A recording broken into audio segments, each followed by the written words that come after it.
আজকে থেকে 1 বছর আগে আমি চুরি ধরছিলাম আমার পুরো মাছ চুরি। এটা নিয়ে মিটিং হয়েছে সালের মধ্যে। মিটিং হওয়ার পরে তিনজনের 1,30,000 টাকা রায় সময় নিচ্ছে 2 মাস, কিন্তু 2 মাস যায় আর 1 বছর হয়েছে অন্তত আমার রায়টা তামিল হয়েছে না। তো যারা বিচারক, যারা বিচার করেছে আমার এই গ্রামের সালিসি বিন্দু, কিন্তু তাদের কোনো রেসপন্স লাস্ট পর্যন্ত আমি পাইনি।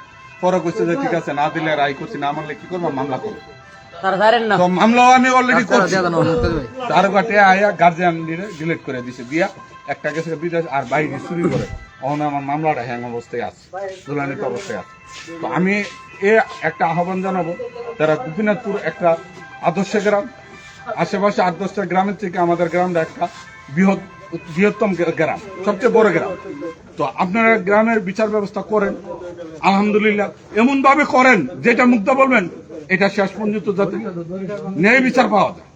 এমন তোরা আধা বিচার করেন না, একটা রায় করে দিয়েলেন, ভোরদা গেলেন, গিয়া সুরের বিচার করে এলেন, সুরের মাপ চাওয়াইলেন, বিচার করে রায় করে দিলেন, আর এটার খবর নিলেন না।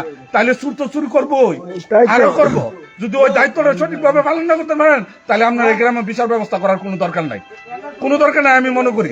আর যদি বিচার ব্যবস্থা আপনারা করেন, যেটা করবেন এটা শেষ পর্যন্ত আপনার অক্ষম থাকতে হবে, এটা শেষ পর্যন্ত এটা আপনার সমাধান দিতে হবে। আর নাহলে আপনার এই গ্রামে বিচার করার কোনো দরকার নাই। আজকে 1 বছর হয়েছে আমার বিচারটা এখন পর্যন্ত আমি পাই নাই, এখন পর্যন্ত আমি পাই নাই।